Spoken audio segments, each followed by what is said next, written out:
Alaikum warahmatullahi wabarakatuh. Mbalamusa kama nekana minamba buzako. Lyomu wali mumbera zalimu nakulwa kubiri program ya Sharp Talk nuko na Tamale binagi tadiki nkata. Twazedda mu yetuli leero tukeddera nga tuli byo kubanga tubaweereza.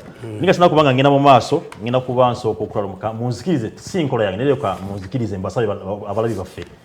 Kambuze ku mukadde wange omukulu Muzeeyi Kiddu Vice Steven awo bataka zone Makerere 1 nkubuzaako nokubanga njozayeza omukulu Ismail Olax jajja yichuli okubantu bafunye wagudde mu gufo obantogena kubantu okulembera bloggers mu nsi ya Uganda era prize wakujja wakati weekend yao kusima okubantu bafunye ekintu ekyo kubanga ne ba bloggers muri Olax sono naye abadde mwagala okufanagana kubanga yavanye nalanira ensonga z'abantu taina bwongo bwango si ngamba ku nsonga z'abantu kibola muyozaaweza kubanga abaddewo nnyo n'abeeranga ayira abantu mu binabeera nga ayogera ku bibaluma ngenda kubanga tugenda kutandika ne muguza Tamale yatuuse dda mutabani w'omugenzi yowana mukyala mama nkulamusizaako nnyo era nga saba Mungu ayongera okubanga kutukuumira era nga Muzeeyi Tamale alina ensonga gy'angambye ngenda muleka sigenda kuba nti mulwisa abeere nga agitandika nayo atubulye ebiki byayiseemu kubanga nga ayise misanvu abadde alina byaguddemu nzize ale there is a plot to assassinate me amanye tulina ekintu kita pre-dimissions pre-dimissions kitegeeza badde nsaba Muzeeyi Tamale ayogere mu Luganda pre-dimissions kubanga anjala balayo bagala kunzita pre-dimissions kitegeeza nti oyina ebyebikiro byofuna naye nze siri mwangu nsula mu kyaki kubanga kati you people what you don't know nti bano bebakwata mu organic case balya sente ne bagula abamawulire 10 billion their problem bubbi they should blame themselves where they have reached kati babatwala etandika nga 15 by 14 they have to live here someone is zaze if they don't go the UN will force the government to vomit them and they will be grabbed like grasshoppers. So they are blaming you bamanyi nti obujulizi nzembu yina naye there was a meeting on Sunday. I enjoyed that meeting naye sajja giplayinga wajingamba mukko yes omusajja yabagambye nti in 2014 I alerted you the UN was investigating you nemo mwasalawo goba Mirundi because the business was very attractive. Meeting ine jogera ko no kusandi inava kumpewa nafuna amasimu gabanga wachito musajja tomulisa na playing obuntu wachito musajja mugana etwizo kuba yokamu tujja kuba kagati ne bagiriyinga nze what I want is one thing I want a compensation to go home. Okay. It will be foolhardy political naivety if you have failed to kill a man in 8 years to try to kill him now. It will backfire. You tried to kill me, you tried to poison me. It's like when you fail to a woman, a work wife to abort. Nazaala omwana oba tokyamusobola kiba kizze kasoma na muloko bantu yes babatira mu mbuto kakati the problem they have babagamba my agent yabaga nti the man is looking for compensation you tried balumba ebyuma byange nimbakuba omukyayina nemukuba nadduka n'ebyuma bye nembisanyawo n'omunaala kakati omukyayina yabasaba gundi emitwalo gya $5 nibagana simuwa nagenda ewa Mbabazi Mbabazi n'abatuuza Mbabazi made an elaborate lecture on these people yabagamba ti Mirundi ne Museveni they share the same traits tebava mu lutalo balemerako Mbabazi n'abagamba nti Museveni operates like a wild animal for you take the attention on his brutality without knowing how he catches is free. Mbabazi n'agamba omuvubuka nti omusajja oyo yatandika okunkuba mu 2012 gwe ng'okuba Mbabazi nannemesa ne president's ambitions zange nga mukyala wange aŋŋamba nti akuyita kalyabulo kalyabulo mweva nalyo mu nseko was not me naye Mbabazi n'amugamba nti killing that man don't be irrational oyo omusajja si mwangu as you people think who underestimated Museveni that was a madman. He ended up outsmarting all of us. You underestimated this man as a madman. There is no madman with such a brain. The man is a genius. Don't be irrational. Gwesasula omusajja emitwalo gye gya $20 mweki era Mbabazi yamugamba. But the man failed to do the job. Yes, he failed to do that, but he attempted. Era Mbabazi namugamba nti that man is threatening to take you to court. You think it is an ordinary court? That's an international hacker from Sanzu. China. These people bakagende wa Mbabazi Mirundi eki. Yes, sir. Yakati the Sunday meeting is resolved to pay me. Somebody nagandi. I'm poor. I'm always a beggar. I always a beggar. When into your pussy say, what are we buying from this beggar? We can say, why can't we meet him? You cannot meet me. This is Omutego. Omutego, you just throw money with my agent. Kakati they are remaining, according to the Sunday resolution, they must surrender this money to my agent. Tomorrow. Tomorrow? Okay. Kakati they have a meeting of extremists. I'm monitoring them. Even if you organize that meeting in a grave, I will capture you. Kuba beams is in my era omukwano gwange yansanyudde yabaga you people never visit my office because you move with your machines. You explain to me ever since I stopped interacting with you, why is it that this man does not capture me? You settlement in a jetukirako tewaliwo deal baga nti president blocked the deal. There was no deal. Nyamwe machiwa man. I evaluate the situation as true. Kakati bano be extremist bo bagamba. The man has evidence. The UN is relying on him heavily. What if we give him the money? Evidence najiwayo. Kakati let us finish him. But the evidence is scattered. Let me tell you, young man. Munsi abantu bali yakitinga the same. Nti emmotoka bwe begenda okutomera oteekayo omukono ne bwe batulera. Kituufu. Era ffe mu intelligence wetutegeerera. Omusajja omu yali mu kaboozi ne mukazi we. Naye nga omusajja munene nnyo muyindi. Omukazi n'asuffocatinga. Bye babagamba nti tamutimes oba omutta. Byeboogera biba bituufu. Kakati omusajja n'agamba nti how can I explain ti mukazi wange tubadde mu kaboozi nakukwata ejjambiya n'amutemaatema bambega tebaalinga ba Museveni. They look at the body, never got no. In normal circumstances, omuntu yenna yerwanako ejjambiya yalibadde soka kutema mukono fight. The man confessed nti wabadde mu kaboozi era omulamuzi yamusalira ennusu emu. Pay one shilling, but in the future, when you hear that somebody is telling you that you are killing her, realize you are a human being. The ruling is here in Uganda. Yamukolaji. Nimbaga nti Jimmy Carter abayirani abo bemulaba. Omusajja abo balumbuye ekyobula nti babazanyirako. Kasa society ejjo obwesige mu official institutions nti zirimba it resorts to quacks. Police buleva ebogera bulimba. Enanga ye musajja agenda ogenda mu Genesis book of records nge yali ayogedde ebyobusiru. Ye musajja asibwa ebyobusiru mu nsi yonna. Kakati once. Yes. And once you block the official channels, no good opposition, you get a hideous revolution. That's why Bessie is coming back. Tibesi yategedde nti nupu baagigula. You receive message coming back. Nothing kubuulira.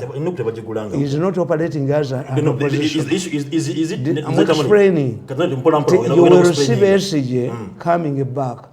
Because Bessie has watched Noop. Kakati Bessie yategedde nti Noop asobola ogijjawo. Means that me what I believe. Jimmy Carter oyo musajja eyatola yakuba obwakabaka bwa Iran babayita kabaka bali bamuyita Shah. Only sending tapes to Iran. He was in France sending tapes away to Iran. ffe ku mulembe gwa Amin abantu bagendanga mu lusuku ne bawuliriza radio Tanzania era Amin yayitako abasajja abataka ba Buganda nti bataka n'abaga nti radio Tanzania mugiwulira n'abaga nti musajja n'amuga nti nagiwulidde negisamba nogisamba oluganda olwogerwako Amin yamukwatirawo. What tempted you to listen to it? Kakati Carter yali agenda mu second term abayirani ne balumba ekitebe kya America abayisraeli ne balimba Abamerica. You can make a successful raid and we will secure our hostages, American hostages. Enyonyi zaabwe zeetomerera mu desert. Abayirani kye baakola ne babascatteringa. Ate Carter yali amaze okwekumiitinga. I will not leave the White House until every hostage held in our Tehran embassy is released. This is why he was defeated. You cannot deceive Americans. Kakati ono naye yalumbye ebyuma byange. Yadde alowooza nga kata. He can make a successful raid and destroy the machines and destroy. No, this is scattered. The information is scattered.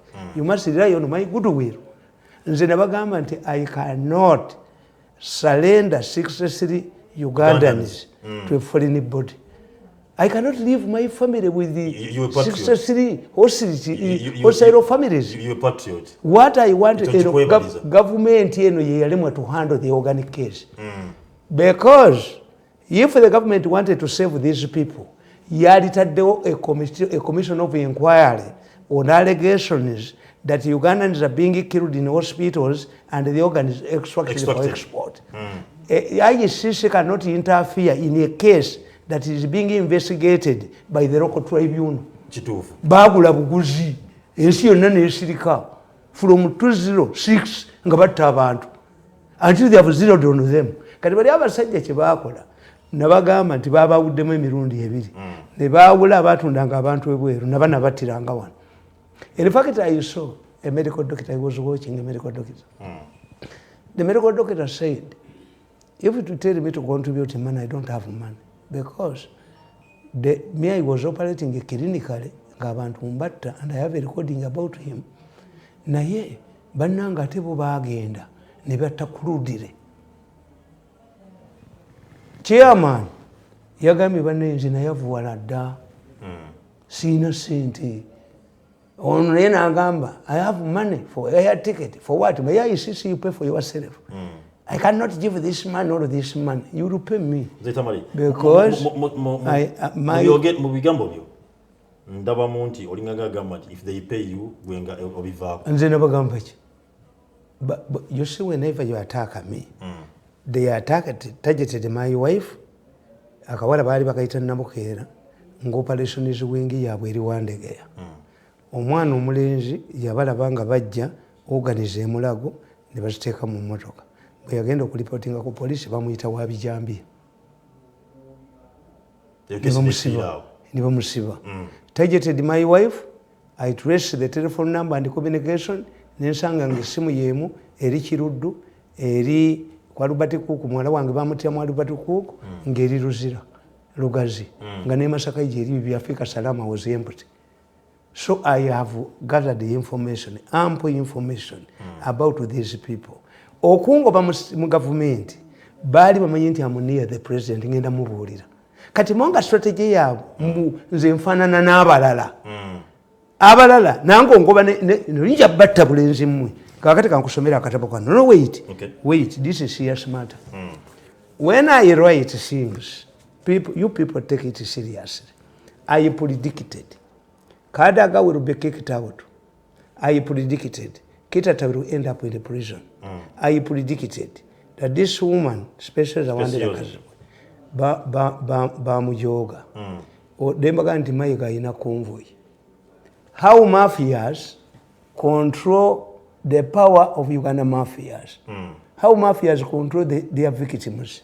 Nabagamba, I read this very briefly. Okay. Nabagamba, to go change Jagala. Nabaganti ba mafia baba banakozesa. Why mafia dominate and control the state? Learn it from today. Lwaki baba joga. Lwaki baba na baba joga. A subterfuge in the government. lwaki nze lemeddwa okunjuuka nembakuba nembatuusa ku gundi. You are remaining with one day to pay my money. Which is tomorrow. Today only. Mimi nataka pesa, sitaki matatizo, sitaki kuzungumuza, sitaki kusalamiana, mpaka mnakata simba itakula majani. Mimi nataka pesa. Pesa yangu. Tusomere, tuwulire.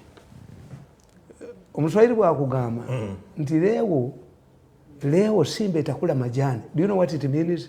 Empologoma egenda kulya omuddo. Egenda kulya omuddo. Kiba kitegeeza ki National Park Ankalu. Leo simba itakula majani. Simba itakula majani. Leo siku moja nao. Siku moja. Siku moja. Remaining with one day. I'm not joking. Bali mwebe mwato obwerere mbakola mu sente. A man told them, I wanted you in 2014 that this is a very lucrative business, but the fire it will ignite, not be able to control it. Ngamba mu meeting. Kakati nkugamba. Nti one, lwaki ba mafia baba joga.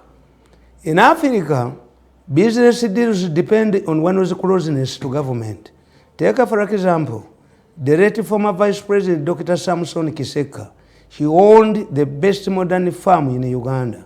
However, immediately after he was sacked from government, his modern farms vanished, and what remains today is his grave. Kiseka's widow was saved from starving to death by President Museveni, who brought her back to Uganda from USA. Her relative, who was living with her in USA, was arrested by police for illegal stay. Museveni yakomya naye ojjukira faamu ya Kisekago. Eddwaliro lya Kiseko liraba lirimu military police. Why? Yali ali ku oxygen. Soda yavanga mu government. Nga sonna sente bamuwaza government. Ne sente zakola faamu ya Banzibe ye Temangalo. Gye balwanira aba National Institute Fund. This is Temangalo. Eddwaliro lya Kiseka lirira. Dokita omutendeke. Niye tebalina baana. Naye mwana we they are confused. Nabaga nti abakazi b'owakaabo batta abaana bakolera abasajja eddagala ate abaana baabwe ne balirya. This is why abaana b'owakaaba basiru. Abaana ba Kiseka baliwo. Situbawulira. Yes.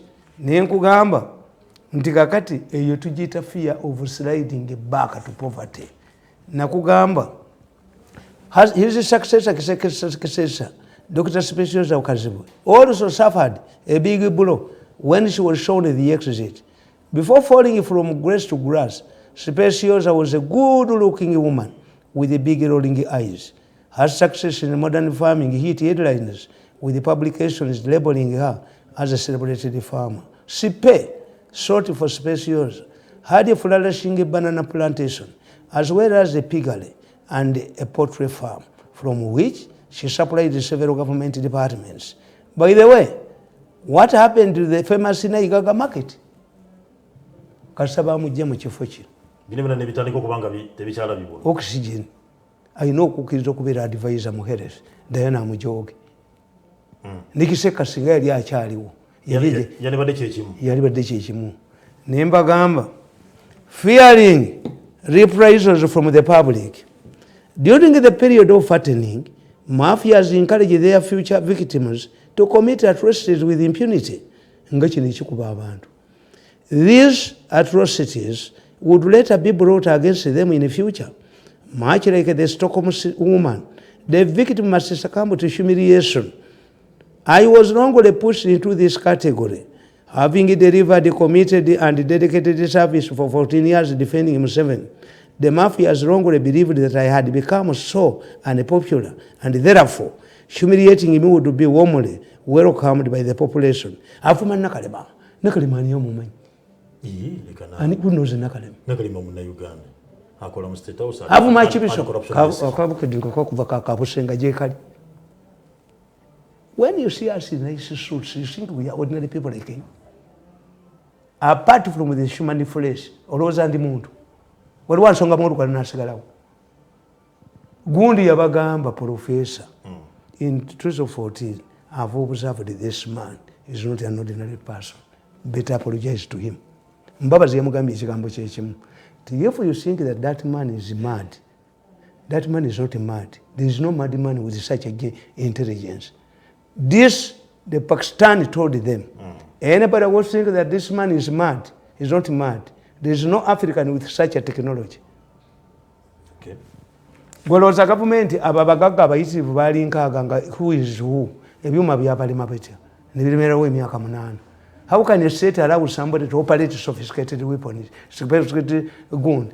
Mbabazi Yamugai, that man has a network that dwarfs both ISO and military intelligence. Timuseveni kyava mwagala. He dwarfs these people. He established a network. Okay. Kakati nkugamba nti banjoga bagamba when the president appointed me senior president advisor to mwebaze declared that I should be thrown into a category of those who are not paid salaries. Umanyite mukimanyi bad advisor abasinga obungi bayinza okukwita yagamba mbu anteekeyo ajoga kakati osasudde negamba another it took General Muhoozi Kainerugaba 6 months to convince these people to get me a salary. I almost smashed Tumwebaze's head when he wanted to meet me after the television show on NBS. He was lucky that I was locked into a toilet. And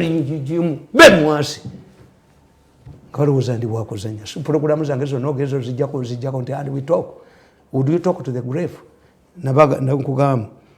Money, when I was poisoned, money for medical treatment, I was directed to go to Narwe's office. Narwe's do I come from a poor family? I abandoned their money, bought my air ticket, and went to Nairobi for treatment. The offer, Bagamba, new vision, me, a spokesperson of the president for 14 years, it is only which among the Baganda who moves backwards.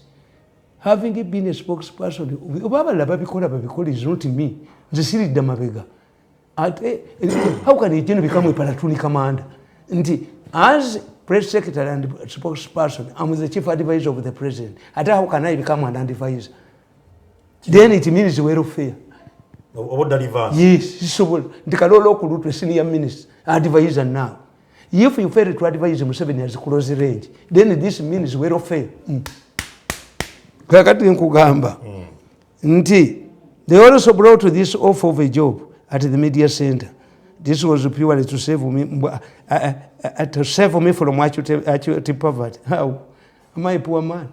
If I appeal to the public, manya abantu sente gweze bampadde be mujoze neno kamba buli nezo basi zebaleta they are targeting my tax business. When you think that I'm testicles to be put under in your underpants, I develop into in Panama. I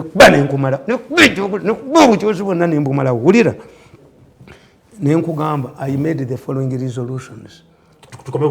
When I left the State House, I made these observations for 8 years. Okay. Give him my money. I'm going back home. Tell negotiation. Tell a vanquished cannot dictate in terms of surrender. I have the data. Mutimbe, muvule nakunya. Mutimbe, ejogoli bagwemu. Nkugamba. I cannot accept a government job that confines me to a formal structure. If the president gives me a budget and an assignment, I will accomplish it. But I cannot be under somebody. I cannot be under a formal structure. That is resolution 1. Resolution number 2. I'm like a woman who has been forced out of her marriage. She only goes back to attend the social functions such as funerals and weddings. I support the government only on important issues. Omukyala bwava mu maka nga yalekayo abaana bw'abaayo olumbe ebikola agenda. When it comes to elections, mbayamba. Like now what I'm doing, I help them to explain to people. Are they funding my programs? No. No. Do I get any money from them? No. No. But as a member of the family, I come in and guide the society without pay. Nakugamba. Number 4, I only support Yoweri Museveni because he supported the efforts to save my political career, which is now in tatters. At times I regret why I joined these people. I regret, I cry at night. You regret supporting Museveni? Yes, because I had a prosperous political career. Tamale, you regret supporting Yes, Museveni? because what have I gained? Mama wange moves on kulichi. Uraji. Bali bagala kumutta. Buganda riots. Is this the way you go? You reward me? What's the move on the Nkugamba. Nti, in almost the same, in his last statement, after listening to Mwenda's team, gojja kubona nyoka sajja gwe nja kutambuliza mu kagaali k'abalema ojja kulya kasasiro bajja kubetenta omutwe ate muhangalizi katampeko yavu kuba bajja kuwasa omutwe ate bakuwoki. You killed my political career. Wherever. What if Museveni was, Nkugamba. Nti, after listening to the fabricated tape, in almost the same way, the biblical Pontius Pilate, architect, when he found Jesus innocent, Museveni told me, metaphysically saying that however ruthlessness and huge a snake might be, it cannot survive an attack from a mere cat. Once they connive against it, using numbers. I remember informing him that if they can swallow a poisonous snake, they will call one. Museveni called the group of Bukolwa. Yangamba, Obukolwa mbuyita mutya. Ne muganti Obukolwa tubuyita butulimi mbuganda. Naye omanyi nga Obukolwa bwe bwegatta butta omusota omunene, kunze busobola okutta naye ate bwekuba poisonous. Kati nno okkiriza Obukolwa bugulite. Nga Pilato yagati Jesus is innocent. Nti mbasanyi wammwe. Mumanje nalaga. Mujoga. Pay the money. Okay. Pay the money. Linda kana akasembayo. Okay. Linda akasembayo. It was Nalweso. Nakalema ne Nalweso bayingiza mu yingiza teyabitegera namusonyiwa. Okay. Mwenda. Franka tumwebazi. Who plotted against me? One day, I hope I will have the last laugh and a happy ending. It will end in happiness. 4 days remaining. Okutemba ennyonyi. Wow. Ejjogolyo nabusajja mwe, and I hold the key. Because I have all the information, I collected the data from 206 hospitals where the network on video. Wewa mzee Tamale kadija tukali ku nsonga za zikolo kwa tubange bana Uganda. Mzee nga tumaze kuba tuyebe. Naye olwalero tugenda kwatandika nga twogera ku nsonga y'okuba nti nno olwalero bagenda kubatandika okuba nti bagema COVID bitundu ebyenjawulo. Gavumenti byatadde okuba nti yagema abantu. Nakulegula abantu bageza n'obawusinga nga bageza okuba beegema daga niba tineba kutuuka. Naye olwalero abantu buli omu agende bifo alina okuba nti beegemesa okuba nti ofuna jaabu yo eya COVID. Mu byobufuzi batugamba never quarrel with the success. Even if your enemy does something good, recognize it. Yeah. Because the argument has been sanitization, prevention, and dispersing. But the longer solution is vaccination. Vaccination. Nenze nabagamba because I look far.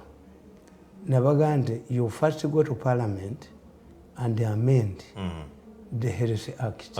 Okay. And impose very tough penalties to anybody who injects a Ugandan with fake vaccines. You will see. Befudda ababbi nga bagema. 2, are we using, because the donation means akatogo. Yes, donation is. I told you, in spite of the fact that I have a medical doctor in USA, Mirundi, the one who every all of those drugs have variations. Well, in America, they beyond 90%. There is Singapore. Yes, tebaligaba. Kati if you use a drug, no ligema, irina 40% over 60%. Kakati chances zero kukwatibwa. I said if Museveni had real scientists, they would tell us, what about a person who is having strong drugs like a TB, strong drugs like HIV? Strong diseases. Abiratia. Okay. There's no research. What the difference between a donor and the one who has been donated to is that a donor continues researching. ekitegeeza ayinza okuwa eddagala lino erya 45% ng'ate eri alinnya dda. Kituufu. Yes. Two variations. Kubanga eddagala litwala emyaka egi neribeera ku nkima neribeera ku ki. There was pressure. There was pressure. Pressure buli ggwanga nerikolayo. Kakati are we prepared for all of this? Because muyinza okusanga Kiseka yagema abaana eddagala efu.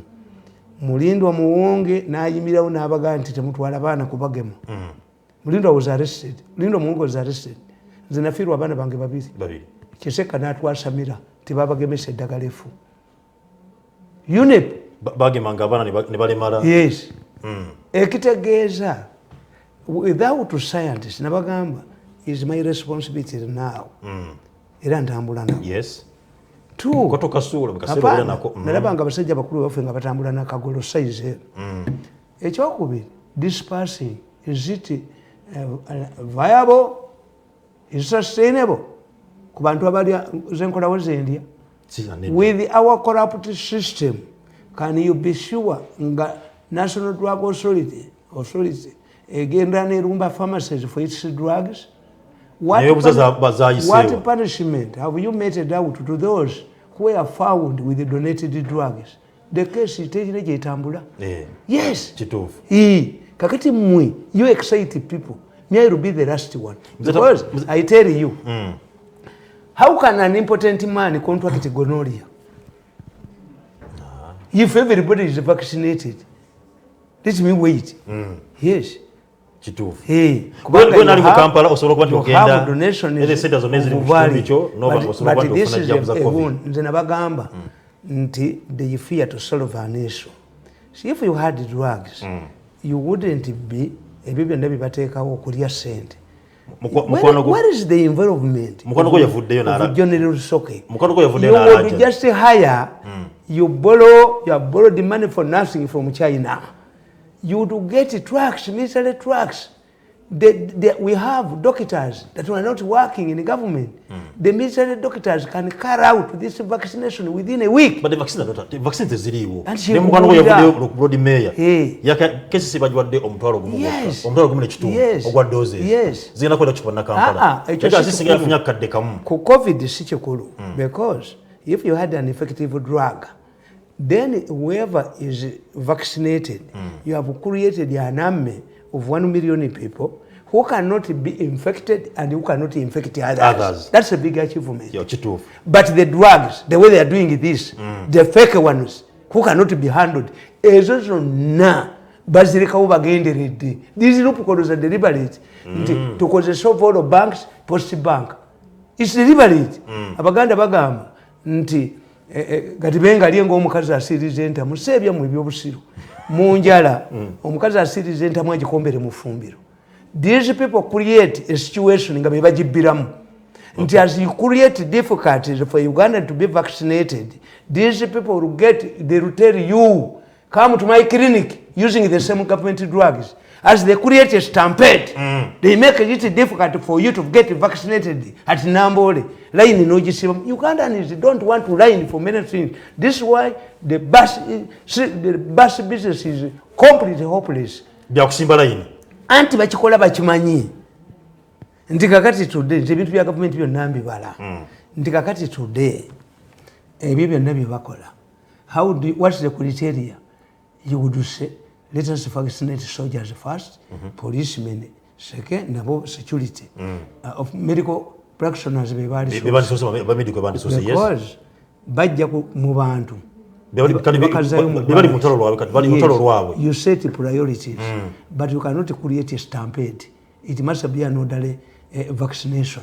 It cannot be a stampede. A stampede is intended to create loopholes for stealing money and selling goods. Era kankubuulize nga tetunakivaako ekyo. Kasolo namuyamba nnyo.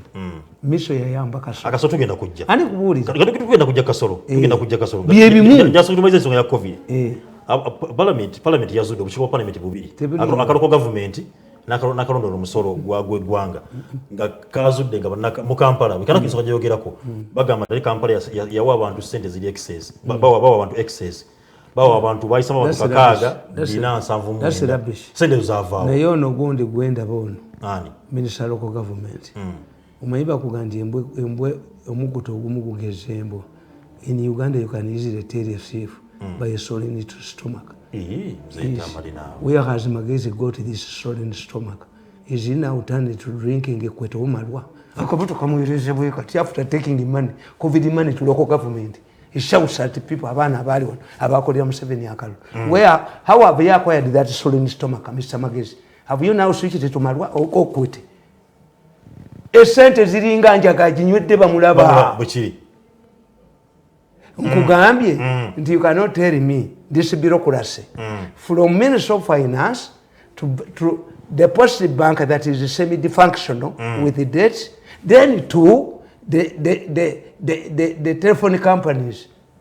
How? All of these are created to steal money. Names the Tamale in Visesa. Mukono ya video Kasaija. Na kudalida ba masomo. Na bagamenti kuli ine budget somo. The rate Kasaija. Atunde vivye asolo kwandi yenu nula. Kasaija. You would respect yourself and go. Wagulu omusajja n'omuwumuli munge wamu tosobola kuyitamu. Nze nagende wannabanja ne mala ina kwezi. Kasaija okujja ko nga mbuzi zeze zimulonza ine mbuzi nyingi. Kasaija cannot win a constituency. Era yagula musajja najja. Kakati mu budget wajisoma. Why don't you respect yourself, Kasaija? I heard about Kasaija when it was a UPM candidate in 1980. Watakuta nimwe bivajuka notajjawo ngala bichichi. Kasaija late Kasaija. Don't talk nonsense. Kasaija si mugenzi. Late. You can remain ngoli late. How can you tell people nti mutunde ebintu bya amasomero? Kasaija is a scenario. It shouldn't be allowed to talk in public. It's scenario. Resigning. You get a chibi busiru. No gamba abantu. A storm like must cut across. You are opening up schools. Yes. And the priorities bataina. Priority list. How can you tell kubanga process temujimanyi? One. Amasomero nze business neza Uganda nzimanyi. Nazibeeramu. One. Batandika essomero. Ngali ya bibiina ebi. Bisatu. Kasaliisa abaana ne bagula ebigezo. Bano abalitandika ab'okukyalo nga bali bagobamu. It brings the people from Kampala. Two, these people extend business acumenship to education. Okay. Education cannot be for business. This is service. That's why it is government and missionaries for charity. Education cannot be expensive. If you try, if you make education expensive, the alternative is ignorance. Kakati, no, that's why Museveni yakubalita UP in reducing the costs. Yes. Don't even talk about UP. UP Kakati. Private schools designed by let me tell you. Chingendo kusoma wana. Okay. Kakati ekyokubiri. Amasomero ago gali bwe gati. Amasomero ago gemulaba. Olu ekimu ku byo naddala private schools gagenda ebweru ne galanga using different photos. Abaana ne bava Kenya ne bava Tanzania agenda okutuuka no ng'essomero libaalanga ebizimbe by'abaddala n'alyokya. That's why schools are burnt always. The second point in the schools, especially private schools, management, financial prudence. Abaana nga bayingira mu first term afuna sente nyingi naye nga kashi ya mukazi we oba girlfriend we mukazi we yali mu kantini kakati n'aleeta business y'essomero kakati n'addira sente ezo n'aziragirizamu emmotoka e Japan. Abaana bookya amasomero nga tamu egenda kuggwako. Two, there must be heavy investment. Why? Especially private schools. Omwana agenda mu private school ye mulalu agobeddwa mu masomero ga government agayina discipline. Omulalu oyo ajja n'ennyina oyo omwana ali stable ajja n'ennyina. Mami wano tebakajjuza, mami wano tewali swimming pool, mami kakati essomero ly'omugagga ery'abaana to accommodate abaana aba standards oyina okumutegeera tensasula million 3 mu nursery. Why? I cannot risk my younger gundi omwana ngono n'omukozi bamukuba bamulyako emmere bakola ki Okay. naye agenda China omukazi agenda China asobola kyava kiza okusasula obukadde bumeka kakati n'amasomero gano aga secondary school aga private eryana lino lyamanyira kulya bulungi baana babagagga balya hafu ya nkoko kakati maintaining a school n'okulya hafu y'enkoko era abaana abalenzi bali very destructive mu masomero amadirisa gaabwe osanga bagasiza abaana abawala bali peaceful ku ssomero problemu yaabwe pads the block nga bwolabe eno ya Kananasani Kananasani is factory was killed by pads tosobola kudya abaana bawala 14 n'obateeka mu kifo kimu the sewage system was blocked when you go to India most of the women who work in the textile industries are old women niti bakola research kakati bana abasajja sente bazinvestinga. This is why Sudiru moved into schools. Sudiru as a businessman saw in his bank nti buli ayina essomero ng'ebula emyezi 2 tamwegweko agenda n'amwewolako. Yes, Sudiru n'ategeeza nti these people lack a financial prudence. Sente bazijjamu baziteeka mu business endala abaana ne batalya mmere. Era nabagamba nti wootegerera essomero. Me I can understand. Do you know why? Buli banka yonna insurance ekoma ku million 3. Buli bank? Yes, million 3. Insurance kwekoma. You have to wait a banker, a wound, a liquidator. Naye ate yo banka ya Sudiru bagiwa receiver mwete mbitegeera ti yali solid tugibbe a banka eweebwa liquidator. Era account zonna bazitwala mu eri banka yaabwe. Why? Zaavaawa ssente oba banka yali egudde lwaki tewali yasanga shortage ku account ye. Ekyokubiri nti kikunamya gavana wa Bank of Uganda yali badde takyaliwo. Greenland Bank Nairobi was functioning well. Greenland Bank Dar es Salaam was functioning well. Greenland Bank Nairobi Zanzibar was functioning well. The problem was yali one headquarters. The problem is with the Bank of Uganda. Neyasuliru ku Greenland Bank eye Kenya yali solid. Eye Kigali yali solid. Era problem eri wano Uganda. Ko kazi ne kabba bank ne katula wali nakatakaako ka singa saka baka ali kazene mu parliament. Kakati nkubulya ne gamba nti ezo amasomero ago geetaaga study. Ngatuva ku kyamasomero. Study mu ministry. Kubanga mwamugenda ne mulowooza you blame the facility here and there. You blame the facility. No, a minister alirayinga ku technical people. A minister nyizo nokubanga sabisoma. Ekibina ky'omukulu mugisha muntu. Nakugamba nti ku independence the minister of justice Obwango had not done teyayita some mateeka. At one time, Minister of Justice Nechoni was Minister of Health in this government. You rely, you give it a value addition, an administration thing.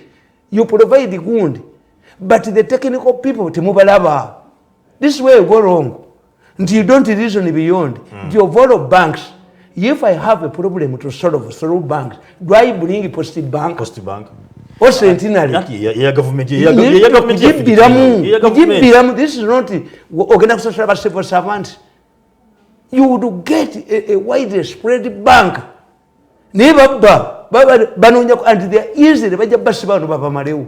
Kuba if you get a man like me, no nga mu future ya government ndibera igigi mujja kudduka. Kuba temuli reasoning. A thief must be a highly intelligent man not to leave his footmarks. Kapa esobola okulya emmesa kusuuka enjeru n'omusaayi negukombawo. These are not thieves. These are arrogant fellows. Bano si babbi bajuuzi. Bano si basuma. These are arrogant fellows. How do you expect to kill people every day in the hospitals? Kubanga nemuleeta n'omupakistani najja wanattirewo abantu. Nti mujja kutta abantu from 206 mutoka lwaliwo nga tebabakutte. Nga muyina ebizimbe, muyina ki kyonna. Nti we had gaga the media n'emirundi temugangire. Ngani gwe mujoga balenzi mmwe. Ani gwe mujoga bavubuka mmwe. Mwamponyi kubatta. Mutembye ennyonyi nga muli balamu. If you fail to go, government will be forced to vomit you. UN agents will grab you like grasshoppers. Ngatukombe kushare. Me have the evidence. Ngatukombe kushare amasomero mzee Tamale. Ekibina cha NT kyavude ne kisaba government ebereke kulawa amasomero. Kayino kutoka kajakadde bwe. Buchojoga kasajja go bajoga mwatajo. Akasajja ke kalise bizibu mukwanga. Ke kawandika bi report byo. Ne sente ke kazibu. Abasajja babagamba muntu wenguzi ya millions of dollars. Ne bagenda mu China ne bajja millions of dollars 10. Ne bagenda Oman ne bajja millions akasajja kazibu. Nekagenda n'entwe yako n'entwe kekalise ebizibu mu ggwanga akasajja ako nga Museveni tannakakwata bamukomera oba kagoba ku bamemba ba family kagere wodreke kagamba but I'm already here basirikale ne bakatwala ku pick up n'entwe yako n'entwe bakajja ku serena n'entwe n'ensi n'amazina mu diro lyange kasajja gwe abaziba bagamba okatere mandwa nti injini yeseza akayo kali bakalijo. Do you know what it means? You can humiliate a mandwa. You can force it to urinate in his trousers. You can even force it to do more bad things than urinating. But once it wakes up, a mandwa bwesituka kutaka kyekola kalenzi gwe. Okatera mandwa nti injini yeseza akayo kali bakalijo. That in the future you have to pay. You are paying now. You are paying now by boarding to hake. Wewa ensonga zaje kwamaliza tudde ku nsonga President Museveni yavude na mintinga ne kabaka sawa sajja kabaka na kasero era nga tusubira nti ensonga zaalimu nga zikusa ku bintu ku nsonga z'ettaka bije vude ne byogera ku nsonga z'ettaka si nsonga z'ettaka zikankubuulize you see abo bamayanja tebamanyi kukolera Museveni what it means. Museveni is the only president who has coexisted with Mengo. Oboti abimengo bamulema 1966 crisis. Okay. Amin came riding on ebyaffe. Yakwata Abumayanja n'amugoba mu government. The moment Amin realized nti okubika akabugo bali bataddewo kabaka mulala yabanoonya bonna abatte n'akwata omulangira Mutebi n'amugamba nti gwe genda ebulaaya osome obwakabaka tebukyadda. Waliwo omukazi ono gwe bayita Bwogi temumanyi. Bwogi oyo yatawanya nnyo State House. Nekati is quite, I think is old. Bamuyambisa ngokuba Ameria. Talking all on the sensible things about Ameria. Kakati mukazi gundi oyo yalina bbawe nga bamuyita Bwogi. Bwogi nga yakulya Ministry of Information. Kabaka visited there. Nga azze wano bamutaddeko. Amini bamubuulidde nti bakufeze. Kabaka bamutaddeko. That is a successor now. Kabaka bwe yagendayo mulangira Mutebi. Bwe yagendayo n'akola ki n'adressinga staff. Bwogi n'afukamira n'amwanjulanga kabaka omutwe gwa Bwogi bagusanga Namanvu. Yes. Amini n'ayita abataka mu conference center to explain what it means. Obwakabaka tebukyadda. There was also a statement from the Abakiga telling the president tokiza bwakabaka.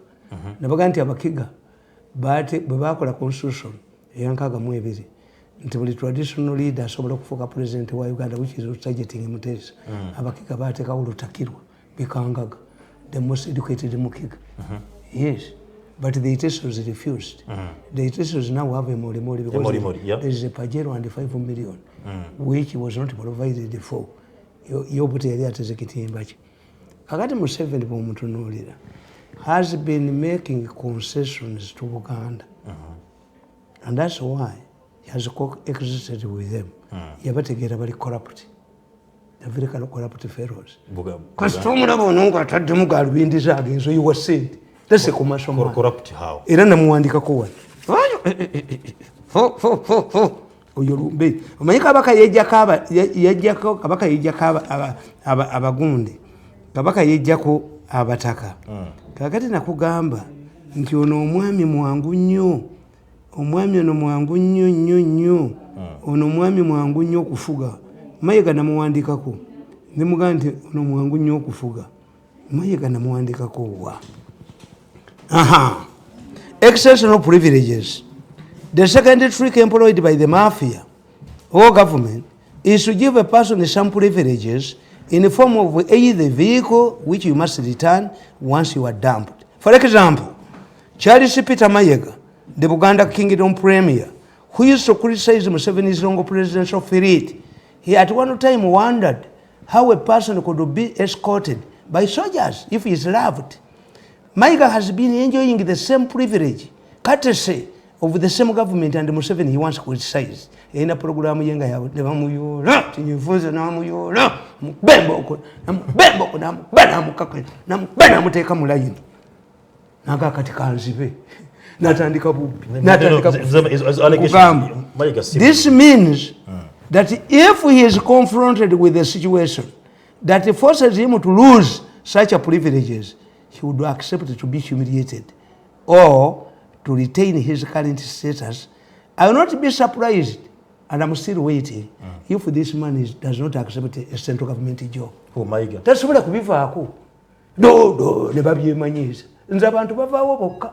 Nzijayo mutwe kugundi. Abantu ne bajjawo motoka zaabwe zokka mu traffic. Aba boda ne beye ne baga omukukunavu muleka ayitewo omukukunavu agenda ku mirimo. I don't rely on government privileges. I do not enjoy government privileges. That's why I hate them. It's my status. Whatever I have depends on my status.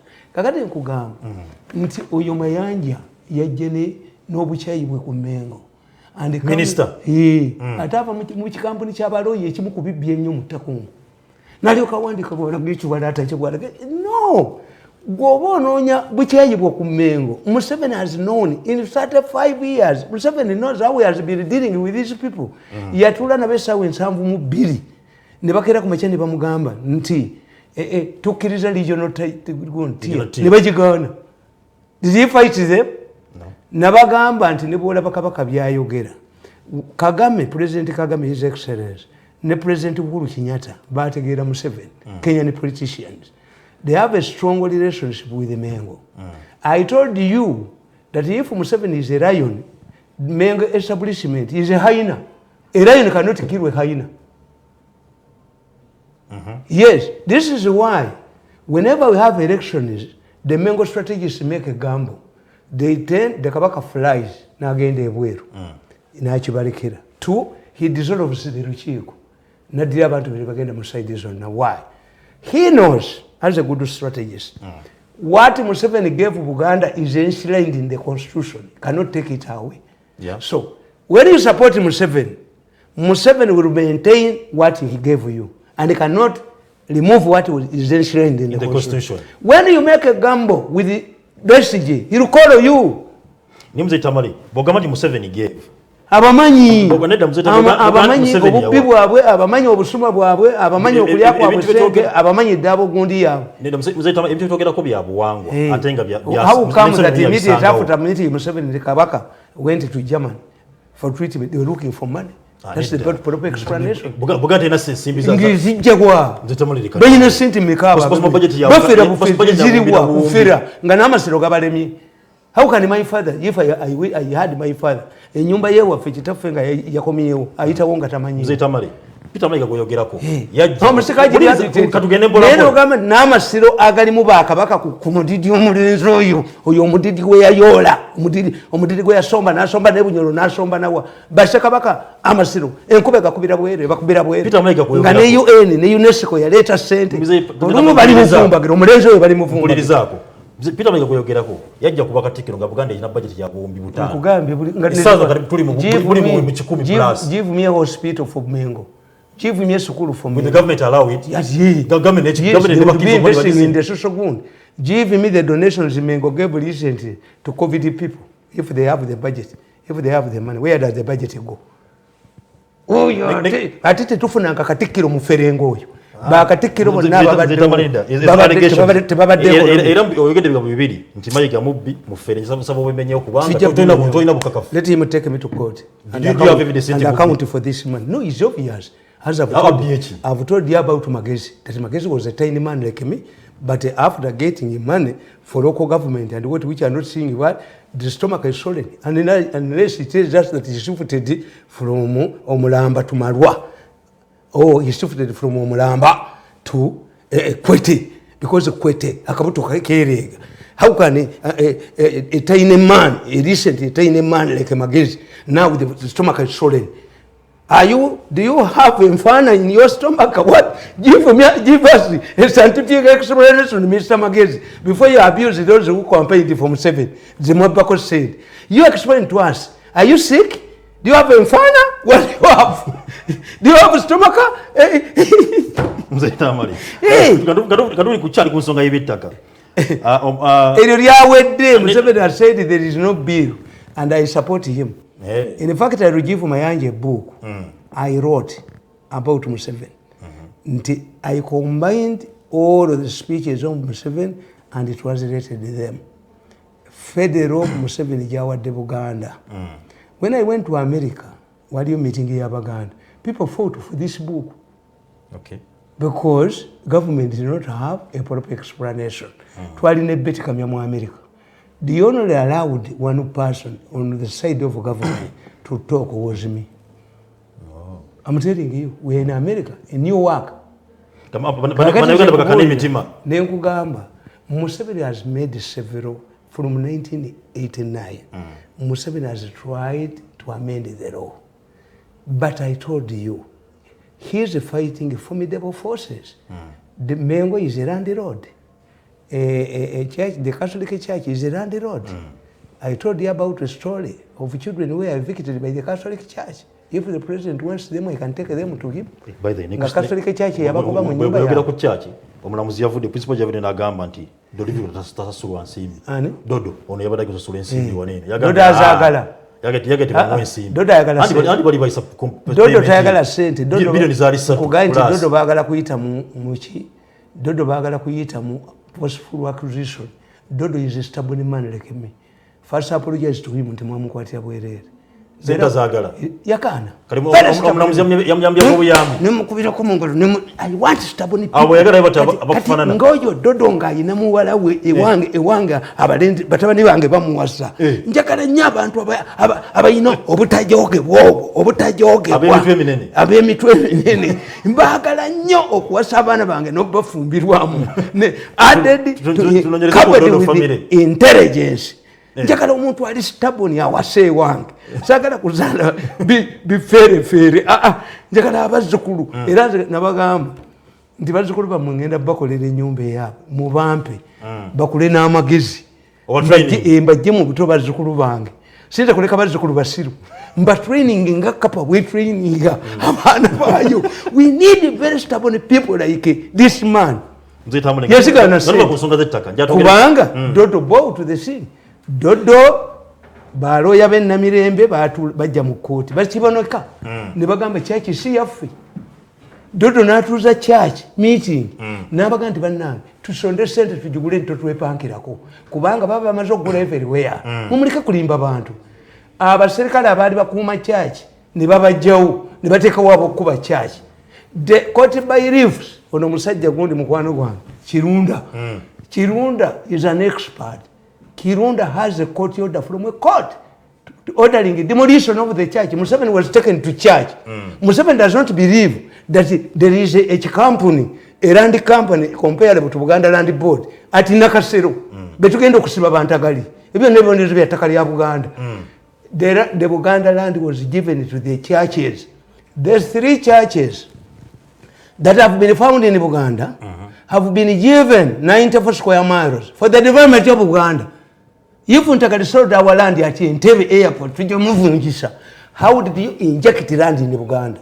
The Catholic Church sold the land to the American embassy. How was it injected in Uganda? Because it had a clawback. The 1900 agreement had a clawback to develop Uganda. Eventually, ordinary Christians like Hamukasa, like Mugwanya, gave them land for the same purpose. Temala gatunda ttaka. Kakati ekyo Museveni yakitegeere. 2, the lawyers. But tenants, Gonde, bona fide tenants, ne baba fula. Squatters who should be evicted. 3, because this land is not for resale, they must reduce the cost of compensating Musenzi. They use monkey tricks. But the time again gakuba abantu. Zero destruction. Never siba sengenge zente. Never siba oluzi. Whoever goes to fetch water is arrested, malicious damage, and they buy judges, they buy magistrates. Kasaba jamu ba ring leaders. Never siba twabagambi. Bwero si buli sente. Never kabambudde. Never bubambula. Aye reader gwatunda abantu nodduka. Basooka ne bana babbi bettaka bagezi. Why?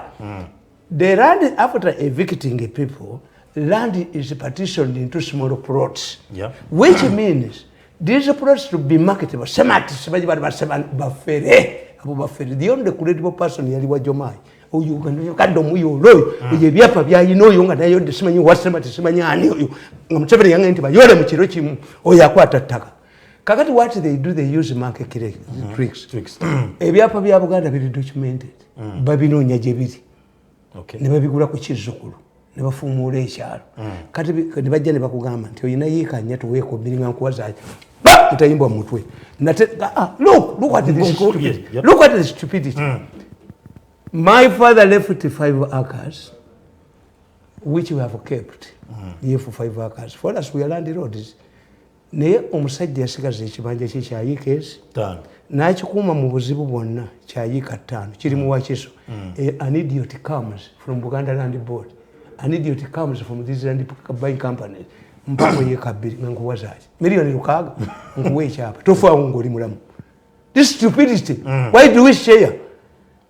Have you gone to the same person who maintained the 5 acres of land, who divided the 5 acres of land? Mubana bogezeyo. Are you punishing me, grabbing my land because omusajja omuganda ekibanja kye kwabeeranga ku olusuku emwanyi n'ekibira kya kalituuzi bwekiri wana jengo kati gabba bagamala okubba ekyapa ne katambula mu byalo oyina ye kanyampa ako sisobola kuwa genda nyoka akuwe sikumanga ko yikaza these are the problem mpandiza akatabo when the judge becomes a thief siri andongo. Okay. I recorded that raised the money from Serere, name recording, implicating a judge, and this is not the first person judge to be dogged by Uganda, harassing people.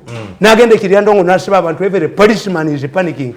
Bamusasura was compensated the Takari, 1.8 billion, Bamusasura, Nakomana, so it is not a bill. It is courageous people like me. Not for Museveni yakona bibanja gundi babagula. Get up people like me. Tugule pick up make. Tugule pick up 10 okuli abakubi b'emiggo nga mukuba masimu. Nimbwe enjizi. Nimbwe enjizi. Museveni atukize twelwaneko. Tukole jera. Yes, anna kugambye. The black revolt of Britain, England in 1200, how did it start? Muzatamuleka tudeka tumaliza ensonga ita. Yes. Ndio tugenda mu kawumu. It's not the law. Ngenda kuba ngambagamba kambisoka no muzeta mali. Omulamuzi n'agamba mbu contempt of court. N'aba police ne bajja contempt of court. Gwe mulamuzi wasoma mu Latin. How long does it take somebody to become a judge? Do you study in Latin? What makes you? Do you have to marry organisi? What makes you a service to the population? You cannot harass me. Mumpeyo poloti I can solve this land problem without a law in 6 months by just acquiring abakubi b'emiggo and pickups. Yemuzeyi n'atunula ebbali. Baba no bazze ye nezikolera ne boda no badduka n'embwa enjizi. Within 6 months I can solve this massive eviction. Wewa tugenda kwatudde naye nga temwegenda muluma tugenda kumamba kitegeeza nti abayanga Juma beetaaga abakozi abatambula ku motoka bayinite batunanga batambula ku motoka gweno ngolina awagala kuba nkolo gwa kitunzi bakwetaga okuba nti ogenda kuba ng'okola nabo era beetaaga ne badde basolo kwati bavuga emmotoka bulungi nnyo babeetaaga bulungi nnyo mugende kusiba okubanga mukola nabo tebafa ku butya oli muyigirizeewo tebabufaako wabala bagamba nti bo bali bakukiriza okuba nti ojja okole nabo era nga aveewala basobola okusuza bajja kwisa bajja kulabirira basangibwa wano kansanga ku share awo ojja kuba nga basobola bafuna nabo zaabwe ez'essimu eziri 0759 37 9952 oba 752 04 5569 bebayanga Juma bekwateko osobola okuba nti ofuna omulimu naye omanyi katukomeo katudde tuva katono mukuumula tuva ku STV tukula bibi emiggo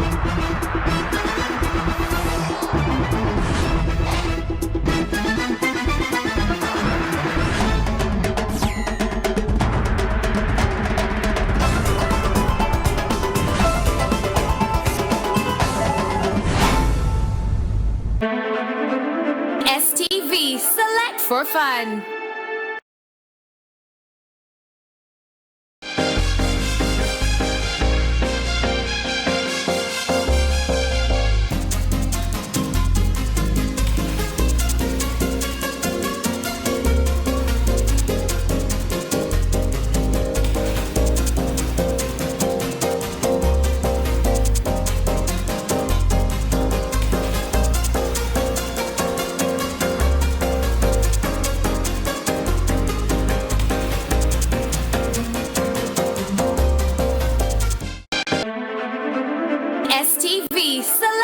fun.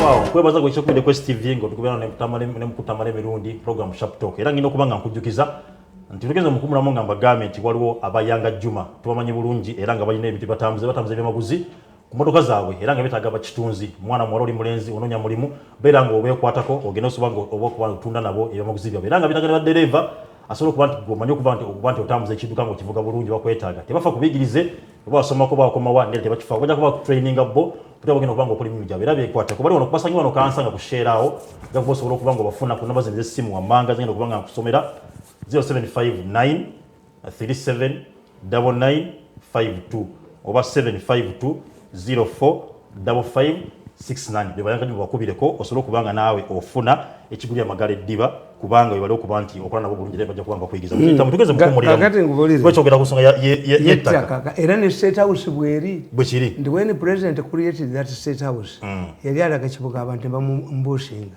yali alaga gonde bamuambushinga you were lucky you have a president who is courageous how can he ambush a president kati president searched for a solution n'ateekawo ofiisi ye naye balooya bagigaya kuba teri mu mateeka arbitration kati ate n'ababbi ne bagiyingiramu because land is nemuzitamu nange office eyo nedda mulimu omukulu gwe bita Boji Nathan akoze ebintu bingi ejali kutakala feri mutungo wundi yali juzi yakadali gaya kayungu yali kutakali abantu singa tufuna pick up office nedda singa tufuna pick up ne tumuba naduka ne bamuyita mu lukiiko ne bamupale ne bagimujjamu kubanga oyo what they don't know these people if I come to State House and I find a Museveni assistant aid talking in the language of the criminal bamuvaayo abagambye abo gye balaga mu State House betu abasoseeyo kituufu yes bwekiri ono yeetaaga naye bamukubireyo ajje mu lukiiko bempale bagimuggyemu kasayogera ebitali bya Museveni nti bwe tuli wa Museveni oli mu bempale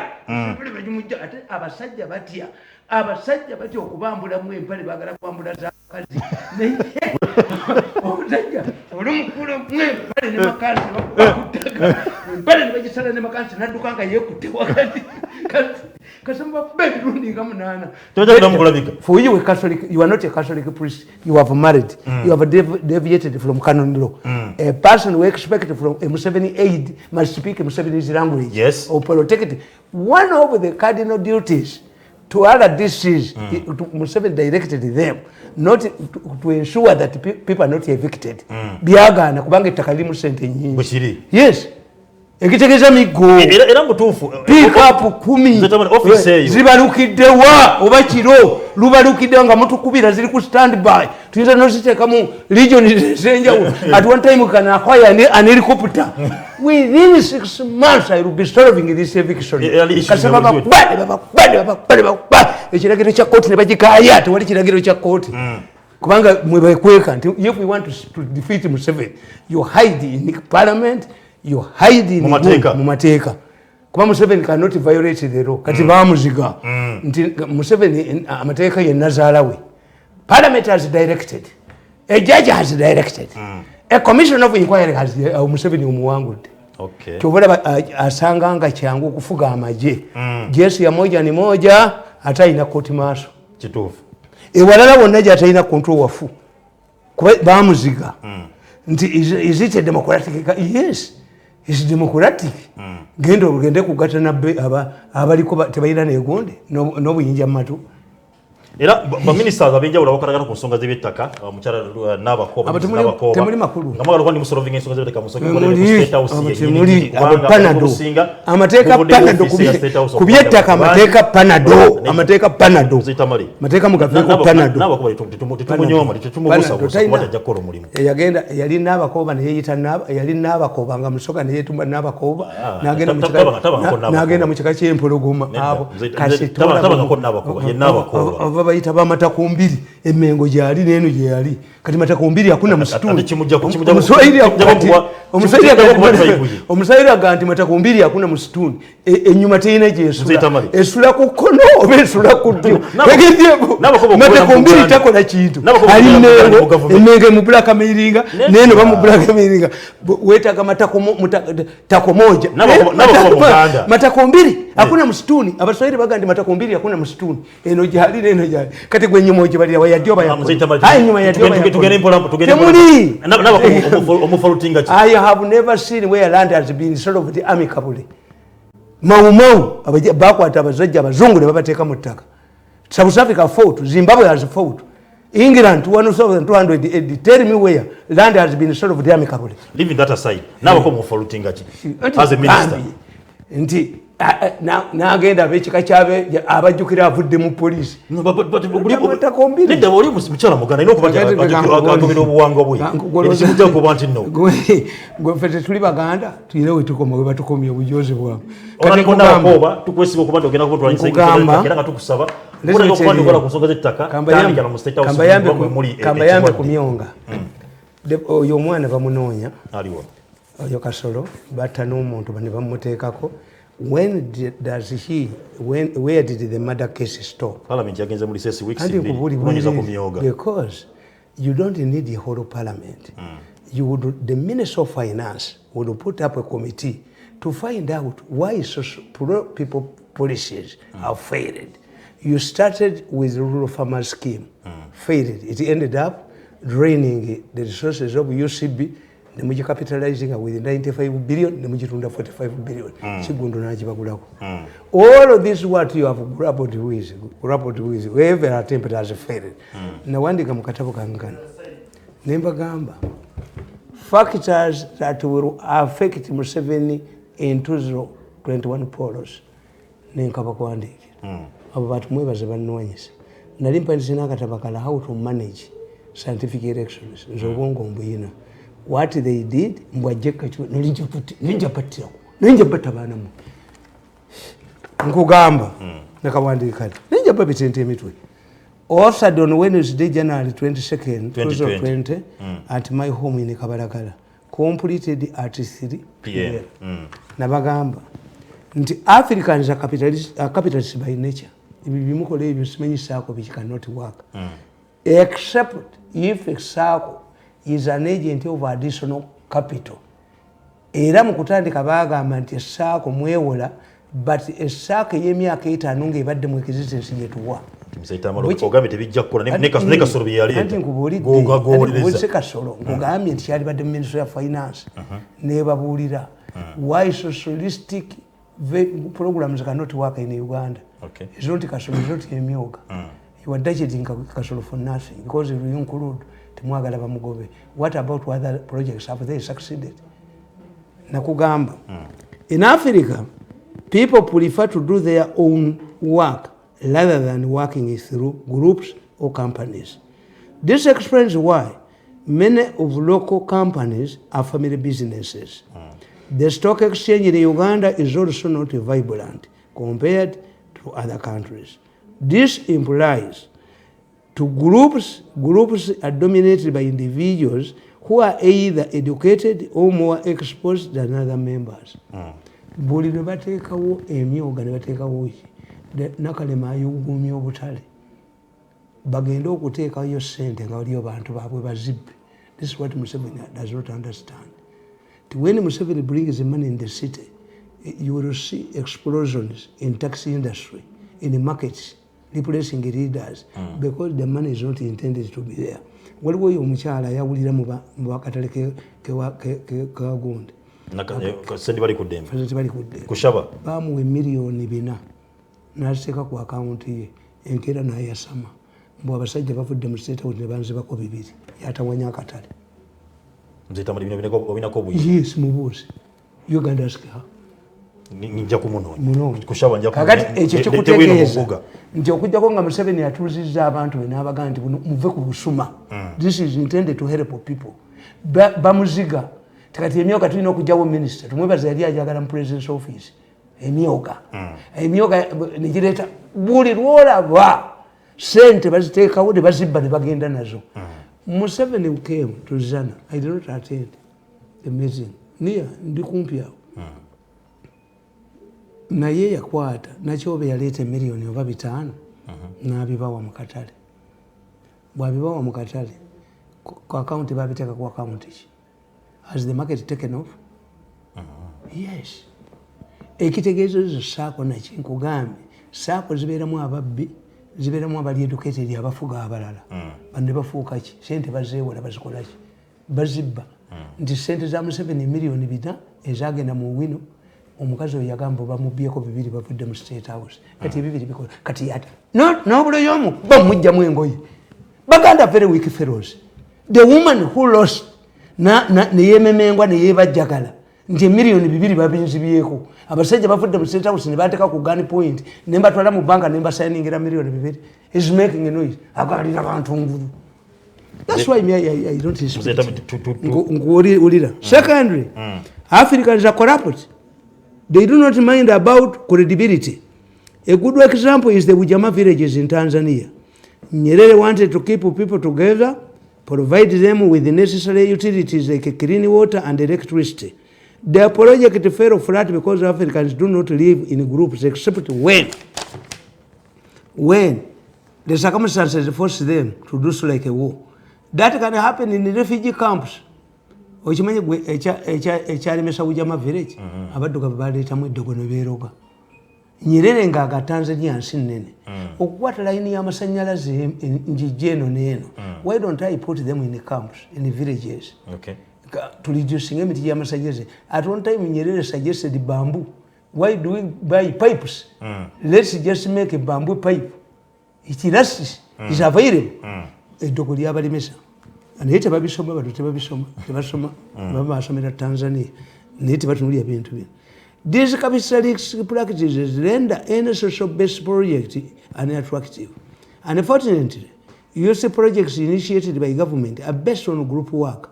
This is partly why they have failed to succeed. The attitude of Africans towards government funds is also a challenge. People do not regard government funding as their own. Nti sente za Museveni za UPE abazadde tebazirwanirira. Before you talk about the first lady, what about your parents? We used to have school gund parents associations bakitaffe baali bakambwe nnyo nga bajja ku ssomero mwaleka bakazi be bagenda kakati omuntu gavutamanyi naye bagambe nti Tamale Mirundi bamuwadde omulumbo gw'emmere n'enva ogwekalagala abuze nago bakunoonya ne muttooyi but they don't value government money. Era ffe twakulyanga jjajja waffe atugamba nti omunnyo gwange muguyita gwa Uganda company ekya Uganda tebakimanyi tebakiwa kitiibwa baatuwa Lugunda yali minister of transport ali beyond Leyland ali beyond netuwa payers emipiira 9 ng'omusajja bamuyita Sonko ye manager UTC bajuucha nkugamba nti for example the attitude of people do not regard government funding as their own. For example, teachers in the private schools are not issued with appointment letters upon employment. They also do not get salaries during holidays, but they take their jobs in the private schools seriously. The supervisors of government schools also do not care, despite the enormous facilities at their disposal. Obate bweyajja Obate yagenda mu parliament n'agamba on Monday, the inspector schools of Catholic schools picks a piki and inspects Catholic schools in a district. The following day, the inspector of schools of Anglican schools picks a piki. The third day, the mayor man have abolished supervisors. Nti abakatoliki school inspector omukatoliki made sure ti amasomero g'abakatoliki gakola ki. Ow'abasiraamu made sure why. If you don't have educated Catholics, then you will not be in the civil service. This was the logic. These schools had different inspectors of schools. Yeah. The inspectors of schools were serious to ensure that Catholic children succeed. Otherwise, if they don't succeed, their rivals will dominate the civil service. The civil service. Kakati bano abasajja abamasomero gaabwe abatalina baki bo bamanyi nti this is a business. omusomesa asomesa mu private school talina appointment letter tasobola bawaabira is vulnerable tafuna musala mu holiday lwaki ali committed ono musajja abeerayo naye nkugamba nti finally politics is another big factor in government projects. It is amazing to note that the government did not learn lessons from the rural farmers scheme, where billions of shillings was lent to farmers and never recovered. Another good example is the bad loans Uganda Commercial Bank lent to farmers. Much of this money had been lent to politicians like MPs who never paid back. Likewise, government lost money to groups save for few pockets of succession somewhere.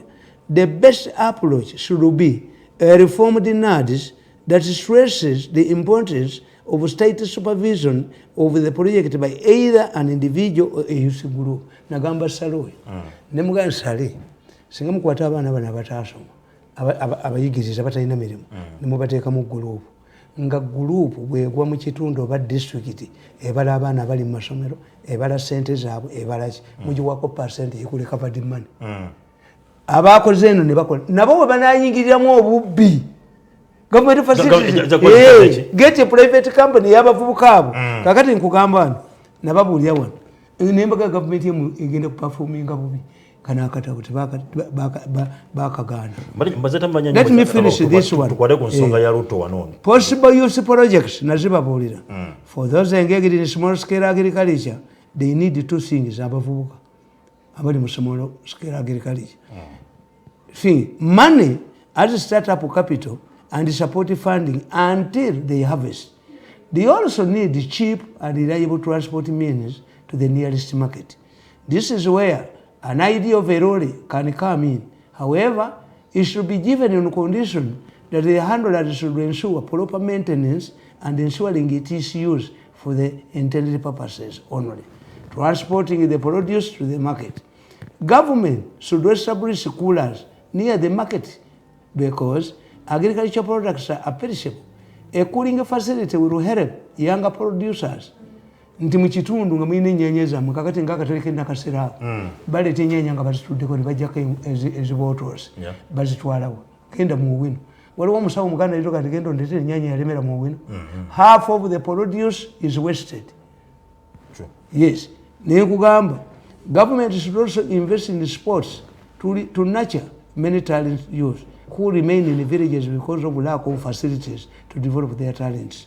They should be identified at an early stage and encouraged to develop. There should be a policy of constructing a modern stadium in every district of Uganda. Kagame kyeyakola atuuza African Cup. Bwekiri. Ekolanga. Ani Kagame Cup number. Nabagamba nti nsinga ndi mu ministry wa sports. Siteekawo Kaguta Cup ng'ezannyibwa district nakito ne bajja ku league. Ne batuuka ku league ne bajja final match ebeera wa 26 January. Kaguta Cup. Omanyi nti oyo omusajja era nze mwewuunya. Musajja bamuyitaani atunda ebya sports. Katumwa waliwo omusajja we Jordan omulangira yali ayagala kubeera president wa FIFA n'amu identifying nga mu East Africa. Kabushenga yamukuba nti yakutte omukazi naye ababukedde sikukuba ennyondo wange eddukko lirinnya mugwe Kabushenga nesikwasa nnyondo naye bamwe bababumba mu bbunga kyabatanyiiga. You write about me, you come in my shop.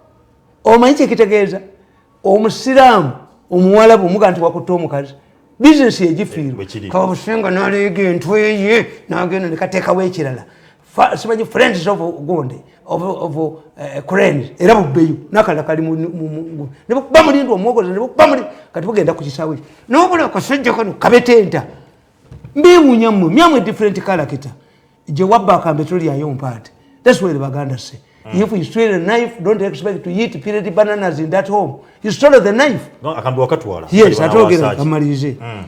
Nabagamba, I pointed out that the government has committed a big blunder to create an impression that is responsible for problem youth. The government should also invest in sports. They should be identified at an early age and encouraged to develop. There should be a policy to construct. I pointed out that the government has committed a big blunder to create an impression that youth unemployment is its responsibility, and that it should be the government to provide the solutions. I became bold. Nabagamba nti mzee jengenda mbagamba.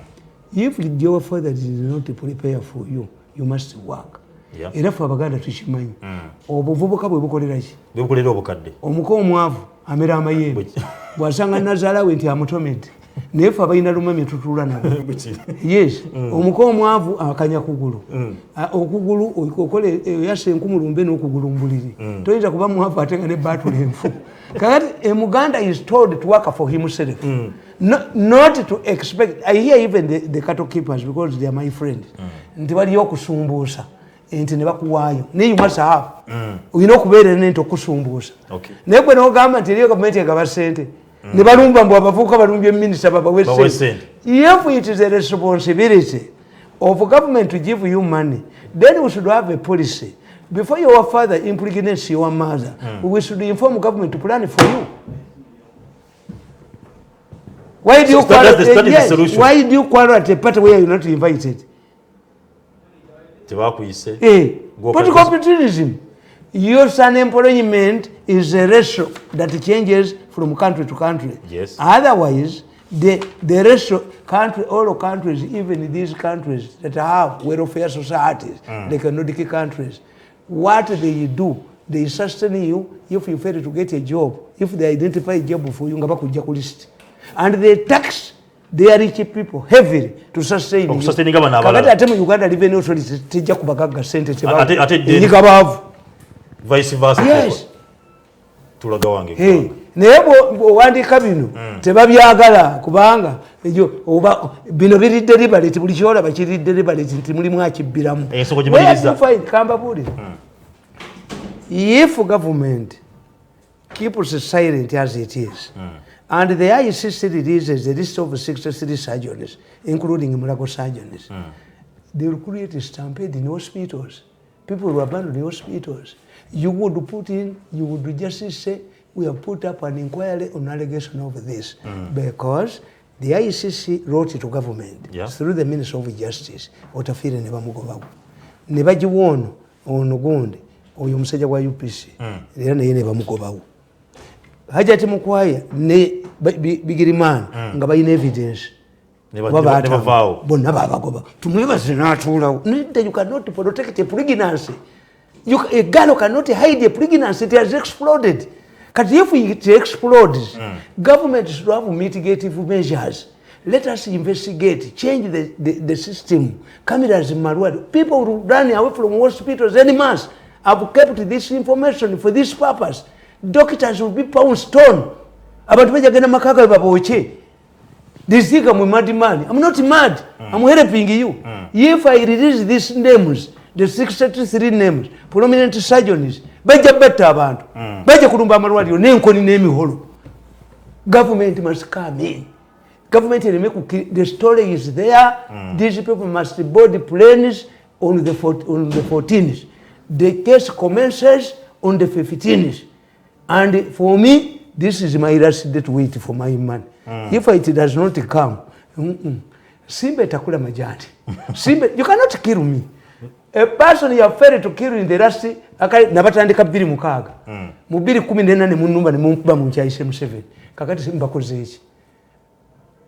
Mimi nataka pesa. Sitaki matatizo. Sitaki kuzungumuza. Sitaki kuambia. Sitaki kila kitu. Mimi nataka kitu moja, pesa yangu. Pesa yangu. Compensation to go home and invest and start a new life. I will never join the politics. Ewa mzee Tamale. Ngomaliza okuba tutegesa mbadde nsaba tukwate ku nsonga y'okuba nti nno waliwo obuzibu bwava butwala kulembeze w'omukulu Kenya. Excellence Mulamba, Vice President we Kenya, His Excellency Ruto, yajiwa kunyonyera ngaba eragiwa n'ekyo tukivuddemu Uganda era nabanga ivuga kunyi naye kubabule ensonga yabaawo bintu bije bivudde kubanga byogera waliwo ababaka abe Kenya babune bagamba nti bote balaba Ruto kyanonya Uganda kubanga babanonya kuba nti akoppa NRM system ya NRM eri corrupt abantu ya abanyazi batulugunya abantu system ya political system ya femfunyo enyigiriza abajjo kujivuganya Ngina chekera ku bandi bako pakusia tunga Uganda. Netwebuuze bibuuzo muzeyi Tamale. Ruto anonya political ally. No, there are two things that an ordinary person does not see. One, the president has been involving himself in neighboring countries for peace. Sudan, when they were somewhere akatabo ke yabagamba, addressing a parliament here Southern Sudan 206. Ya predicting ebintu bino. Nabagamba nti mufunye ennyama. Naye kayiti esobola ogiba bbako. Ennyama mugiteeke ku ffumu. Okay. Kayiti bwejja effumu ligivumite. Was talking about a strong army. Kubanga muje mutamanyi, you don't have a think tank here, but other countries think. The Sudanese government ya Bashir Ngezi has existed for many years. Kakati ina diplomatic isolation. When you have a diplomatic isolation, you tend to put up a strong foreign department. Muche mutayina. Nabagandi, the biggest diplomat Uganda has is Museveni. Timwazimba diplomatic corps, a stronger diplomatic corps. Two, timudi abantu bamwe, bambasad. Timusajja nga kuteesa abaddeko. President wa General Assembly is not a joke. Do you use mumulabamu value? Ayebali mumulabamu value. Let us wait. Kakati nze nkugamba kuba ina problems leader I don't want. Nkugamba ti Sudan ya kibala. If we allow Southern Sudan to be peaceful, it will precipitate a destruction of Sudan. The people of Darfur will also demand independence. Let us make sure that the Southern Sudan independence, people liberate as we liberate. Ndakuwa nti omusajja bamuyita bazira. Yagamba nze ngenze musiya kusaba bazungu batufuge. Kyenda kugamba wano. Tibomulaba emmeri muga nti ejje kube Museveni. Singa Rwanda etukubi. Kubanga mwesiya muti mugikola ki? Tanzania yabakyupayinga ko naye temwakkiriza. Everything you say when you bakubaka ekyapa ky'ettaka poloti n'ekyapa ky'ettaka okikanyuka kati Sudan yabala. Bashiri yasooka n'abagamba nti tufuutire ba president babiri vice president babiri. Galanga did not want a divided Sudan because it was a canon in the Sudanese army. Soldiers are not tribalists. But America had its designers. Kujitemako ekolechi to create a buffer between the spread of Islamic fundamentalists kubango Uganda bin Laden yali wao. Bin Laden yali wao. Yali mu Sudan yamalebe batulebi bani. Basine yeja kutwabi ne bamuwa mafuta to be rich. Yali nkugamba nti banabe Sudan bateka uli referendum. Bagitegeera. Tibagenda kuba referendum the Sudanese to decide. They pumped a lot of money. America bagala macha. Because Macha has a doctrine in their university. But the Macha is not marketable. This is what is causing trouble in Southern Sudan. Era bwe beetema mu mukita kyakuzannya. Bwe baava wano nga bafuna akasozi nga nakasero nga bajjeno bonna bazimbako amayumba abadinka n'abanuuha. Olutalo bwe lwabalukawo lwava mu State House. The Dinkas targeted the Nuwas. Amaka gaabwe baali bagamanyi. Nalaba emirambo mu Southern Sudan mu Juba nga cheche zijjudde. Nabano nabo kye bakola ne bagenda ewaabwe mu Nuwaland nabo ne batema abana abadinka mu barracks. Same thing that happened in Biafra during Nigeria. Kakati in Sudan no giteekawo. The Rwandese, we failed to understand. Bakwatako Kanabi ne bamusiba. Kanabi yagamba nti Museveni yavisinze province ye ya 40. At district ye ya 40. At that time we had certain 9 districts. You see, the question of sovereignty for Abasoma international relations for Chimanyi. I always tell you, I grew up in my elder's family. But at the moment he wants to influence me, era olwaba agendeyo ku munaala. Nabaga nti bwatapuka munange simuyita nange mukola nze mulinda nakulinga mumanyi. If he wants me to in something, he comes. Mukuru ogamba otya. He respects me. He did not educate me to control me. Kakati sovereignty omudduga tutagimanyi. Nti Israel has the strongest lobby in America. But America does not control Israel in spite of the fact that he was sent imperative. Mwete mukisobola. Mumuloza nimujja kufuga. That's why marriages abagagga. Tojja kuba ku mwana wange kubanga amuwasiza. No, siwasanga ku kitaawe. Kakati Rwanda, the question arose of sovereignty. Nti who liberated the other? here and yes. Yeah. The other two, Kagame is not Rwejema, who had grown up with Museveni, who had a fatherly figure. When Rwejema was killed, they went and killed Ateba Uganda Negundi. They both started back. Twali tumaze okutuuka ekibuye nga twolekera Kigali. Within 3 days Kigali yali agenda kugwa. Kakati ate olutalo lunaddayo ku zero. Kagame n'alwerwanira mu kiyeekera. Kakati gw'omulagira. Oyinza omulagira. Yes, we failed to know nti this is now a sovereign state. Yes. Olunaku lumu president yalambula Kabale. Yagenda alambula South. N'avuga from Kabale n'ayingira Kigali. Baatukuba emigo ku boda. Nalweso bamukwata mu mbugo mbwa alina mu pistol. Yes. Kinene nnyo. Anti kubuulira. Naye nze nali kikyalinga abaserikale ne mbagamba. The president does not have senior diplomats. There was no way Museveni could drive from Kabale to Kigali. Did he address the guard of honor? He would have gone to Entebbe, board his presidential jet, and then enter Kigali, Kanombe International Airport, inspect the guard of honor, and go to the conference. But extending his trip from Kabale inside Rwanda is annoying. Are we connected to your district? Because they have this feeling already. What want to go to a feeling already. Yeah. Yes. Yes, mutunulire Eritrea ne Ethiopia. Balwana wamu. Currency yemu bakubagana olutalo lw'amaanyi ennyo. Control Eritrea ne yekutulako. So Africans don't know sovereignty. Tinona akuze. Kakati Kenya 2007 yali ebaninga. We went in a cargo plane with Museveni. Nga inenga tundala neno ndala yali alwadde eki. Nabaga nti kyagobesako n'abantu mukaaga nze nabawuliriza. Ningende ngonna Peter Kimulemi. Ningende wa president ne mugamba nti by the time we arrived ngabaga nti fe twakikoze. Aba PP ne mugamba no.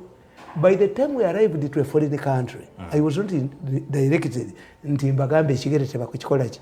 Kakati oba ekigere kyalabise kati kye tuba tulwana nakyo. It demonstrates how committed to help the country. President abeera metallic talwala and he agreed. Abana bonna ne bakomawo. Bibali bakubi bonna babaza. Naye president yagenda mu cargo plane, he established a state house. Naye luli yali ali Raila nani ne Kibaki. Nga is shattered between state house na wano nani. Era Museveni left laying a strong foundation. Lwakubati bagala muogerako. Authenticate the elections, lizards, stop fighting, authenticate the elections, and then amend your constitution to provide for jobs. Or Prime Minister Yalimu, Mwalimu Vice President. Okay. All of these were good proposals of Museveni. Navayo. Nebaleta pemineni Africa. Bale sanani, bale sani. Kakati Raila nadira, nebadira omulamuzi bamuyita Waki. Kibaki gwe yali agobye ne baga nti tukwate ebya Museveni omulamuzi ono abuulirize ani yatta abantu. Kakati omulamuzi gundi oyo omulamuzi Waki yali akolera mu nkwazaani za Raila Odinga mukutta abantu yalimu bali between Uhuru ne Ruto be batta abantu oli yalina Jerry Muzeeyi ono ng'alina Munguki. Raila teyabirimu yenga ali bbali kati bale ye Kibaki was the Kikuyus were only interested in one thing. Can Raila enter our government? Can he recognize Kibaki? Cause Raila mugezi focus ye mu kulonda kwa mmeka okunaddako kwa 2012 omulamuzi ng'agenda akwata amanyaga ataano ab'okutwala Hague. Ngaba frustrating all efforts of the local tribunal chembagambye wano. The government would have accepted nti waliwo okutta abantu mu malwaliro neteekawo bogus inquiry ne recommending the purpose of an inquiry is to buy time, divert attention. Yes, anti kubuulira muteeka anti mukikola mature people tebayina lero mature kugula bantu. You must have a group of intelligent people. This now is history. The battle now is between Ruto and Uhuru. Why? Ruto tebagala nangako na Uhuru. Oli yali muyuse for Kanu 1989 Ruto nga kuba abantu akola ki moye yabaleta mu 89 yaleta mulongolongo agoba abakadde ne bagenda naye yafuna nti yaleta Ruto naleta Cyrus Girongo n'aleeta Mudavadi yaliwo n'afuuka vice president aleetaani Uhuru ekintu kye yakibala ye mathematician kakati today they used to use the 3 factors. One, Museveni bamumanyi nti architecture mubazi nti kakati Museveni luli abadde abalira bonna ku luno agudde olubege abalira luto amagezi ge bagamanyi nti Museveni ze district bwagoba ekitakola ki kakati ekyokubiri the president ava kusonga emuze Tamale teyingiza mu anti bulijjo agenda kutaasa bulijjo agenda kutaasa ne bamukkiriza naye ku luno aga nti omukazi anobe Uhuru abuuza anoba alagawa luli obadde ojja kutabaganya bufungo anti kakati kyekubuli ekyokubiri nti Ruto having humiliated Ruto as a vice president it will be political naivety to accept Ruto to succeed him ajja mubonyabonya kyenda kugamba nti Museveni no leader can hand over power to a hostile person after seeing what is happening in other countries but successors kyebakoze kandi Museveni hand over power to Besigye. Likewise, Uhuru Kenyatta cannot hand over power to Ruto. He will revenge. He rather yagamba nti kamuwe ono Raila kamuwe kyabadde tasuubira n'abajaliwo bafugeko mukadde ye gambo gyayina 2 gambos okuwa Raila ne legacy ye gyakoze akoze nnyo mu economy akoze construction akoze kakati ekirala which is more interesting ekyokusatu nti they think that Museveni wants to be the first president of the East African Federation. Uhuru says but Uhuru has no job now. Uhuru sayina mulimo ate yagamba this is my last and final alagewa international duli mu Africa bwavanga ku bukulembeze we found nabaga nti president bamugambako Condoleezza Rice why don't you become the Secretary General of UN. Museveni nabaga to be mupakasi like Anan yasanga gundi bamitanga Masire owa Botswana nga ali ku Commonwealth wali former president alinga gundi Museveni bibi musesa kakati Raila you see Uhuru is going next year. Museveni completes his term in 2026. He cannot double. Okuja nga bakitadde mu protocol nti the first president of the African Federation will be the current president. Uhuru has no job. Kakati baba alowooza nti Museveni tumukube. This is why a matter between Kenyans would not attract an attack, a direct attack on Uganda police and Museveni. They are disqualifying Museveni as a future nti n'ekyo fo ekya East African Federation ekyoba president kati kyekiri mu contest. Naye Mzee Tamale, who is better? Mutumi na Uhuru ne wana waffe Uganda. Economically ani asinga mu Kenya ne Uganda. Uganda problem yayo Museveni has good ideas. But his problem is a subterfuge which is handling. Singena kubanga sokoro Uganda iri for better. Mbagaliza tusibana kayimba. Ani yabagamba hey Mirundi mumusobola hey musobola bali abo mu kyalo hey abambala empale z'emivumba ani mutembe mbagaliza okutemba obulungi olugendo olulungi